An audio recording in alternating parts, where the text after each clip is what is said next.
La sala, revestida con paneles de roble, olía ligeramente a pulimento y sudor, una mezcla de autoridad y miedo. La luz del sol se filtraba por las estrechas ventanas, cortando el aire en pálidas barras que parecían más muros de prisión que luz natural. Cuando el alguacil pidió silencio, mi padre se levantó del primer banco, como si presidiera otra junta directiva. Su porte era impecable, su traje azul marino confeccionado a la perfección, sus gemelos de plata atraían todas las miradas. Richard Harrington, el hombre al que la ciudad aclamaba como un titán del sector inmobiliario, un filántropo, una figura tallada en mármol. Para mí era algo completamente distinto. Mi señoría, declaró con voz amplificada por la acústica de la cámara, esta mujer no es mi hija biológica. A partir de hoy rompo todos los lazos. No heredará mi nombre ni mis bienes. Las palabras no solo resonaron, sino que detonaron. Oí una profunda inhalación que recorrió la multitud.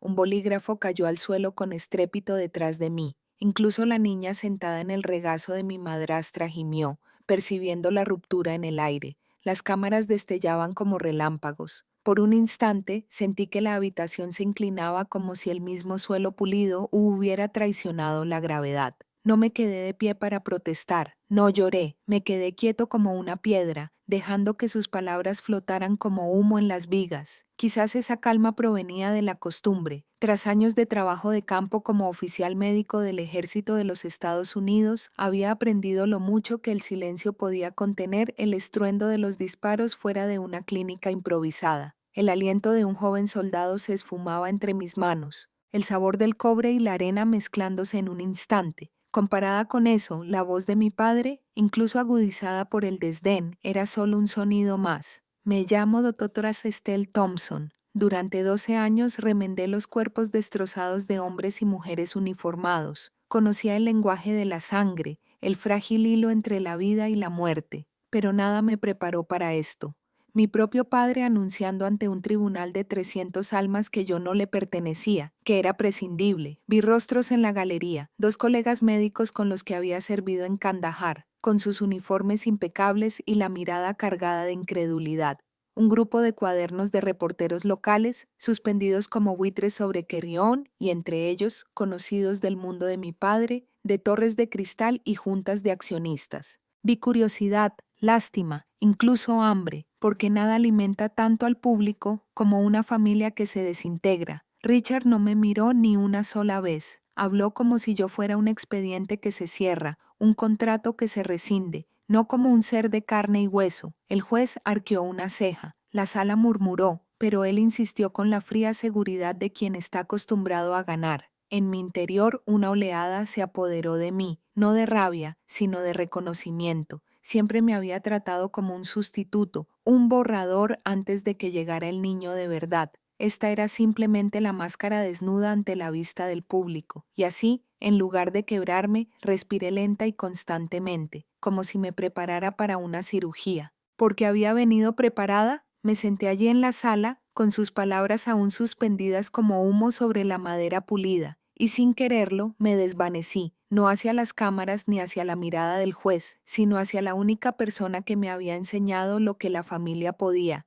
Quiero decir, mi madre, Margaret. Llevaba su uniforme de enfermera del ejército como si lo llevara cosido en el alma, no como si fuera solo tela. Recuerdo el ligero aroma antiséptico que se le pegaba a la piel cuando me abrazaba después de largos turnos. La calidez de sus manos, a pesar de las horas que pasaba en las frías salas del hospital. Era ella quien me miraba como si estuviera completa, incluso cuando el hombre al que llamaba padre me trataba como si fuera una ocurrencia posterior. Tenía 12 años cuando me llevó al jardín trasero, bajo la higuera que daba frutos en racimos dulces y espesos. Habló en voz baja, con la voz apenas temblorosa, lo suficiente como para que me diera cuenta. Estelle, dijo, Richard no es tu padre biológico. Sentí una opresión en el pecho, el mundo se me doblaba extrañamente a mi alrededor. Pero antes de que el miedo se apoderara de mí, me ahuecó la cara con ambas manos y sonrió con esa firmeza que solo tienen los soldados. Eres el regalo más grande de mi vida, susurró. La sangre no nos define, el amor sí. Desde ese momento comprendí que una verdad vital podía herir, pero también anclarse. Me aferré a sus palabras como a un salvavidas en una casa donde el silencio era más afilado que cuchillos. Años después, cuando entrenaba en Fort Sam Houston, sus llamadas se acortaron y su voz se debilitó. Para cuando conseguí un fin de semana libre, el cáncer le había hundido las mejillas, pero sus ojos aún brillaban con fuerza. Me senté junto a su cama, observando cómo su cuerpo libraba batallas. Su espíritu ya había ganado. Murió con mi mano en la suya. El tono monótono del monitor me atravesaba como metralla. Después del funeral, mientras Richard estaba demasiado ocupado reorganizando horarios bajo la sombra de Viven que ya se cernía sobre la puerta, encontré su diario escondido bajo una pila de libros de texto de medicina, páginas llenas de su escritura firme incluso en el dolor. Al final, un sobre dirigido a mí, nunca sellado, nunca enviado. Dentro, solo una línea de tinta que se había corrido donde había caído una lágrima. Mantente firme, Estelle. No pueden borrar lo que eres en la sala del tribunal. Ahora, mientras Richard intentaba borrarme con su voz, apreté esas palabras contra el fondo de mi corazón. Ella me había dado una armadura que ningún Gavel podría romper. Tras el funeral de mi madre, la casa no se quedó en silencio. Cambió su voz por completo. La calidez que ella había cosido en cada rincón se deshizo hilo a hilo hasta que solo quedaron mármol y sombras. Y entonces llegó Viven. No entró en nuestra casa, la ocupó. Sus tacones resonaban en el suelo como si estuviera reclamando territorio. En cuestión de semanas, el aroma de las galletas de melaza de mi madre, que aún flotaba en los azulejos de la cocina, se ahogó bajo el perfume de los difusores de sándalo importados. Las fotografías familiares desaparecieron. No se guardaron en cajas, sino que se borraron como si Margaret nunca hubiera existido. En su lugar aparecieron retratos escenificados de Richard y Vivian, ambos mirando a la cámara con la seguridad propia de una pareja poderosa. La primera vez que la vi luciendo el anillo de esmeraldas de mi madre, el que me había prometido que sería mío, sentí que se me escapaba el aire. Vivian lo hizo girar con naturalidad, reflejando la luz como si la piedra siempre hubiera pertenecido a su mano. Cuando le pregunté dónde lo había encontrado, sonrió, con un tono que denotaba algo más frío que la crueldad. En una vieja caja en el sótano. ¿Me sienta bien, no crees? No, no me sentaba bien. Nunca podría. Ese anillo era más que una joya. Era un remanente del recuerdo de una mujer que llevaba la gracia en cada aliento. En el dedo de Vivian se sentía como una profanación. Y luego estaba Caleb, mi medio hermano, el nuevo niño mimado de Richard. En cuanto llegó, la mansión Harrington se convirtió en su escenario. Juguetes de risa y los elogios constantes de un padre que jamás había asistido a mi recital escolar. Richard lo llamaba nuestro futuro, palabras que nunca había dedicado a mí. Cuanto más se elevaba Caleb, más invisible me volvía yo. Recuerdo una noche en el gran pasillo, bajo la lámpara de araña que antaño iluminaba las reuniones de mi madre. Miré la pared. La foto enmarcada de Margaret y yo había desaparecido. En su lugar, un retrato reciente de Vivian de la mano de Caleb Richard colgaba orgullosa sobre sus hombros. La composición era impecable, pero yo no aparecía en el marco. Ni siquiera era una sombra. Aún así, algo dentro de mí no se derrumbó. Ardía. El borrador de mi madre y de mí no fue la ausencia. Fue una alarma. Viven creía que podía reescribir la historia de nuestra familia, pero yo sabía que no. Cada página que ella arrancaba solo me reforzaba la determinación de proteger los fragmentos que quedaban. La casa no solo se sentía diferente con Viven, parecía un escenario de teatro esperando su siguiente función, y sin embargo, bajo el barniz pulido, algo no encajaba. Demasiadas miradas que se quedaban, demasiados silencios que decían más que 1000 palabras. Fue el hermano mayor de Lucas Richard quien dio forma a mi inquietud. Empezó a aparecer con más frecuencia, justificando sus visitas como consultas de negocios, pero sus pasos resonaban por el pasillo mucho después de la medianoche, y noté cómo la voz de Vivian se suavizaba al pronunciar su nombre. Una vez, desde la escalera, los vi en el estudio, más cerca que la familia. Su mano rozó la de ella antes de que ella se apartara demasiado tarde. Sus miradas se cruzaron con una carga que me revolvió el estómago. Me dije a mí mismo que podría ser imaginación, pero los soldados saben la diferencia entre la sospecha y el instinto. El instinto era lo que me mantenía con vida en los polvorientos caminos de Afganistán, y el instinto era lo que me susurraba. Ahora se estaba gestando una traición más profunda. Durante un raro permiso, entré una noche a la tenue luz de la cocina. Viven me daba la espalda, con el teléfono pegado a la oreja. Su tono era bajo, palabras urgentes, con un toque de amargura. Nos aseguraremos de que la excluyan por completo, siseó. Caleb lo heredará todo. Richard creerá que fue idea suya. No me moví, no respiré. Las palabras se enroscaron en mi interior como alambre de púas. Cuando colgó, volví al pasillo, sin ser vista, pero cambiada para siempre. A partir de esa noche, me volví más deliberada. Revisé recibos tirados en la papelera, facturas de champán de la oficina de Richard en un resort de Sedona, reservas de habitaciones dobles a nombre de Lucas, disfrazadas de consultoría. Llevaba una grabadora de bolsillo tan pequeña que se esfumaba en la palma de la mano, capturando fragmentos de conversaciones nocturnas, la risa de Viven, la voz de Lucas llamándola cariño. Y entonces recordé algo de la pequeña cámara que mi madre insistió en instalar sobre la repisa de la chimenea tras descubrir que habían manipulado la caja fuerte. Richard la había descartado, olvidándose de su existencia. Vivien nunca lo supo, pero yo sí. Una noche, con la casa sumida en un silencio profundo, rebobiné la grabación. Horas de vacío hasta que, de repente, allí estaban Vivien y Lucas, demasiado cerca en el sofá de cuero. Los juguetes de Caleb estaban esparcidos sobre la alfombra. Debajo de ellos, con la cabeza de ella apoyada en su hombro, la imagen se me quedó grabada, innegable. Creían que me estaban borrando, pero con cada secreto descubierto me di cuenta de la verdad. Yo era la única que había estado observando. La grabación permaneció grabada en mi mente mucho después de cerrar la laptop. La cabeza de Vivian contra el hombro de Lucas. Los juguetes de Caleb, esparcidos como testigos silenciosos por el suelo. Pruebas en marcha, pero insuficientes. En el ejército aprendí que la sospecha sin pruebas es solo ruido. Para ganar se necesitaba certeza, algo irrefutable. Así que recurrí a la ciencia. Un domingo tranquilo, cuando la casa se había sumido en su habitual perfección, me colé en la habitación de Caleb. Su cepillo yacía sobre las cerdas del tocador, enredado con mechones de pelo cobrizo. Arranqué algunos, envolviéndolos cuidadosamente en papel de aluminio esterilizado. Más tarde, en el baño de invitados, encontré la navaja y el cepillo de dientes de Lucas desordenados. Tomé lo que necesitaba con la precisión de un cirujano, con la mano firme y el corazón latiendo con fuerza. De vuelta en la base, bajo el zumbido fluorescente del laboratorio médico del ejército, realicé las pruebas yo mismo. El ADN no miente. No se deja vencer por el dinero, las influencias ni las artimañas judiciales. Cuando se publicaron los resultados, las letras negras parecieron resonar con más fuerza que la proclamación de Richard en el tribunal.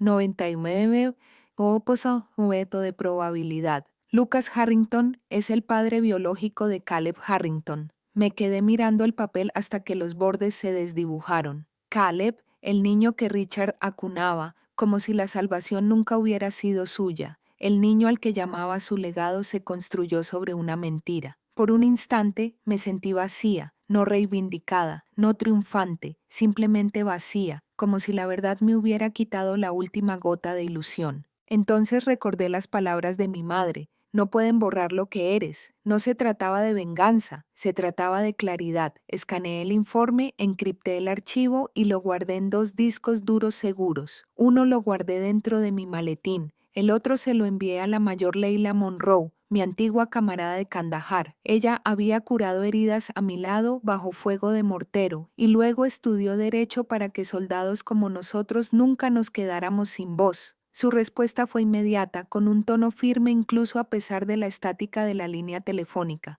Estelle, esto lo cambia todo, pero debes estar preparada. No caerán en silencio. Ya lo sabía. Los Harrington habían construido su imperio sobre el silencio, la intimidación y la imagen. Al descubrir esto, había encendido la mecha de su dinastía, y un día, pronto, en una sala llena de cámaras y juicios, encendería la cerilla. El informe de ADN llevaba semanas guardado en mi maletín, silencioso como un arma cargada. Lo llevaba a todas partes, sintiendo su peso como un latido bajo la mano.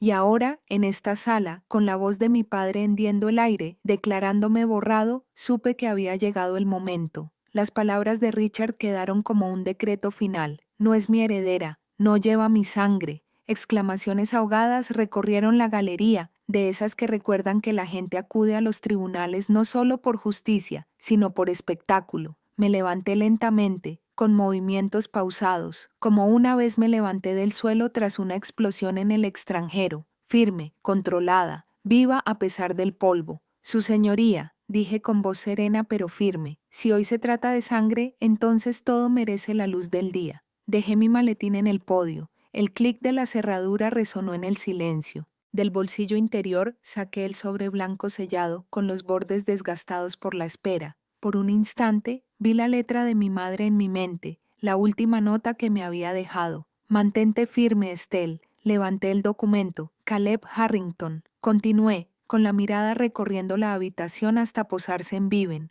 Su agarre, cada vez más fuerte, sobre el hombro del niño no es el hijo de Richard, es el de Lucas Harrington. Las palabras fueron más fuertes que la negación de mi padre. Se desató el caos. Vivian se puso de pie tambaleándose, con el rostro pálido. ¡Mentiras!, gritó la palabra con un estridente tono, desesperada. Caleb gimió, aferrándose a su manga. La confusión inundó sus jóvenes ojos. Lucas se levantó de golpe, con la mandíbula apretada, antes de correr furioso hacia la salida. Sus pasos resonaron como si se retirara. Richard perdió la compostura, quebrándose por primera vez. Sus labios se separaron como si fuera a hablar, pero no emitió ningún sonido. El mazo del juez golpeó, llamando al orden, pero la galería bullía con susurros, destellos, la emoción audible del escándalo desgarrando la antigua riqueza. No me regodeé. No sonreí, simplemente coloqué el informe de ADN en el estrado, sus letras negras brillando bajo las luces fluorescentes.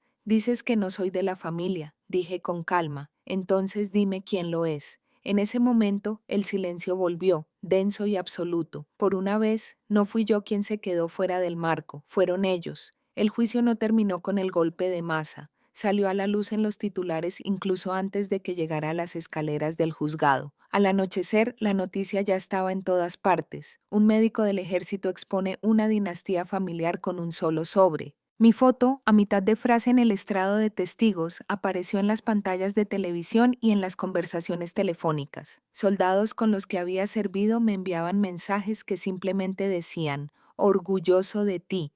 Algunos desconocidos me llamaban valiente, otros cruel. Los Harrington no se quedaron callados. Nunca lo hacían. En cuestión de días surgió una nueva narrativa. Artículos que me describían como inestable, un soldado atormentado por Afganistán, incapaz de separar la realidad del trauma. Fuentes anónimas susurraban sobre alucinaciones de comportamiento errático. Intentaron usar mi servicio, mis cicatrices, como armas en mi contra. Por un instante sentí un peso familiar presionando mi pecho, el mismo peso que me atormentaba durante las noches de insomnio después del combate. Pero esta vez no estaba solo. Leila Monroe, firme como siempre, estuvo a mi lado. Entraba a las ruedas de prensa armada no con rumores, sino con hechos. Mostraba los informes de ADN autenticados, fotogramas de los recibos de cámaras ocultas de los complejos turísticos de Sedona y grabaciones donde la risa de Vivian se enroscaba en la voz de Lucas como humo. Las pruebas hablaban más fuerte que los chismes, más fuerte que la riqueza.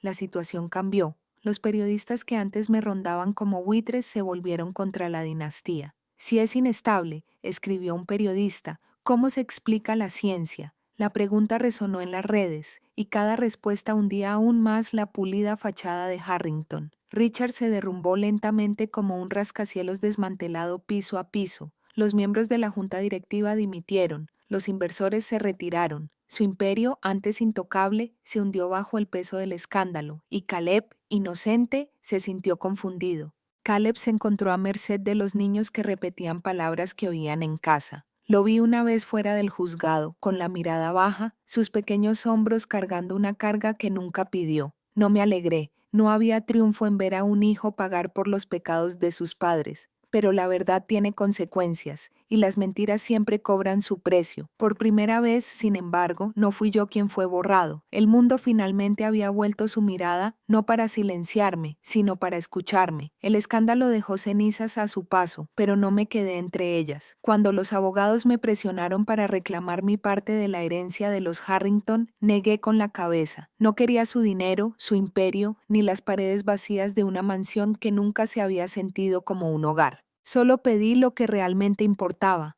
el diario de mi madre, el anillo que una vez fue suyo y una caja de fotografías casi perdida en la purga del reinado de Vivian. Esos fragmentos valían más que cualquier fortuna. El acuerdo llegó de todos modos, menor de lo que temían, pero más de lo que necesitaba. Supe de inmediato qué hacer con él. El Fondo Margaret nació, una beca para que los hijos de militares caídos o olvidados estudiaran medicina o enfermería. Cada solicitud se sentía como un hilo arrancado del espíritu de mi madre, tejiendo su legado en las vidas de desconocidos que nunca la conocerían, pero que transmitirían su bondad. Caleb quedó bajo la custodia de un pariente lejano, un maestro jubilado con una casa tranquila en Flagstaff. Oí que se estaba adaptando a que jugaba al fútbol en el patio y ya no se inmutaba cuando se mencionaba su nombre en voz baja. Vivien desapareció de la vista del público. Su presencia se borró tan rápido como ella había intentado borrar la mía. El silencio era su último refugio. Una noche, mientras revisaba el diario de mi madre, descubrí una página doblada en la parte de atrás. La tinta se había desvanecido,